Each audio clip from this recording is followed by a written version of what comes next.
Сәлеметсіңдер ме балалар? 3-ші сынып әдебиеттік оқу пәні. 58-ші сабақ шебердің қолы ортақ. Сабақтың мақсаты қосымша мәлімет аласың және әңгімелейсің. Бірінші тапсырма суреттерге зер сал. Ортақ тақырып тап. Балалар, суретте ер-тоқым, әшекей бұйымдарды көріп тұрмыз, иә? Бұл бұйымдарды зергерлер жасайды. Сондықтан да ортақ тақырып зергерлік бұйымдар деп атасақ болады. Екінші тапсырма түсініп оқы. Зергер, білесің бе бұл істі зергерлікке кім дайын? Балықты бап күмісті сапырады су дайын. Осы жұмыс ырғағы білезік пен алқаны, сақинаны сырғаны күміс сымнан тартады. Көрсең қайран боларсың, мақтанышы ол бір елдің. Күміс дейді тағасын, таралғы мен жүгенің.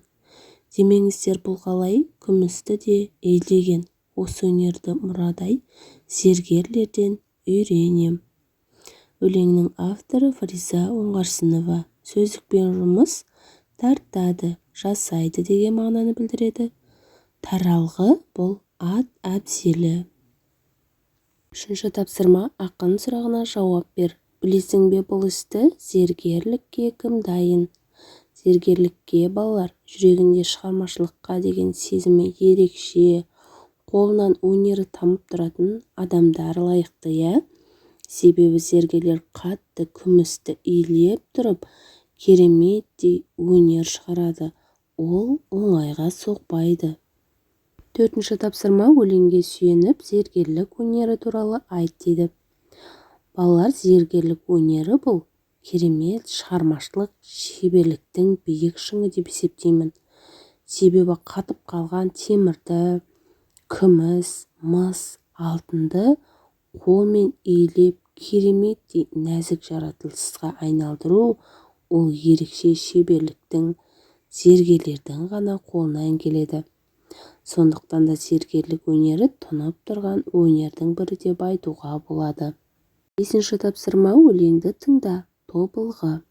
Саясында көде өскен, сайға біткен тобылғы. Желге билеп белестен ойға біткен тобылғы. Ауылымның көп қырын бұтаң басқан тобылғы. Хош иісті, ақ гүлің жұпар шашқан тобылғы. Күлім қағып ақ әжем күбі ұстаған тобылғы. Таңғы самал ауамен тыныстаған тобылғы. Мөлдір моншақ таңшығын тағып алған тобылғы. Бабам өрген қамшының сабы болған тобылғы. Өлеңнің авторы Бауыржан Жақып. Сөздікпен жұмыс көде бұл шөптің аты екен балалар. Алтыншы тапсырма өлеңге сүйеніп тобылғы туралы 3 сұраққа жауап бер. Тобылғы қайда өседі? Тобылғы сайда өседі.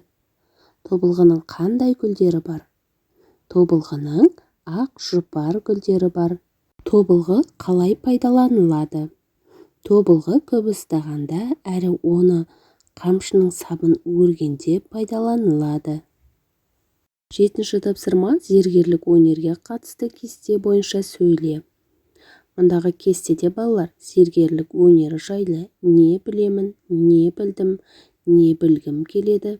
Осыны толтырып шығуымыз керек. Мен зергерлердің әртүрлі бұйымдар жасайтынын білетін едім. Бүгінгі сабақтан зергерлік өнерінің оңай еместігін түсіндім. Және де зергер өнерінің түрлерін білдім. Алдағы уақытта зергерлік өнерді зерттеп, бұйымдарды қалай жасайтынын білгім келеді. Осылай балалар кестені толтырып шықсаңдар болады.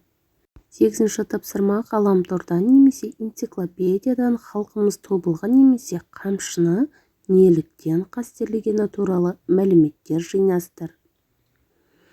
Тобылғы гүлдері көп жылдық шөп. Оның құрамында пайдалы заттар көп және ол көптеген аурулардан емдейтін дәрілік зат қана емес, сондай-ақ косметологияда қолданылатын бағалы компонент болып саналады. Баға жетпес ұлттық құндылығымыздың бірі қамшы. Бұл бүгінде әр қазақтың шаңырағына сән беретін ұлттық бұйым.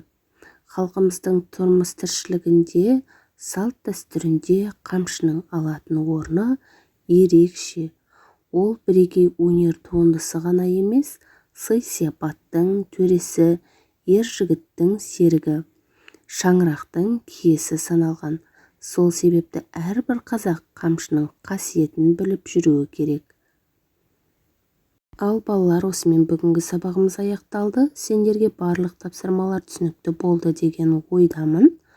Балалар, егерде каналға тіркелмеген болсаңдар, видеоның төменгі жағындағы подписаться батырмасын басып, каналға тіркеліп, лайк басып кетуді ұмытпаңдар.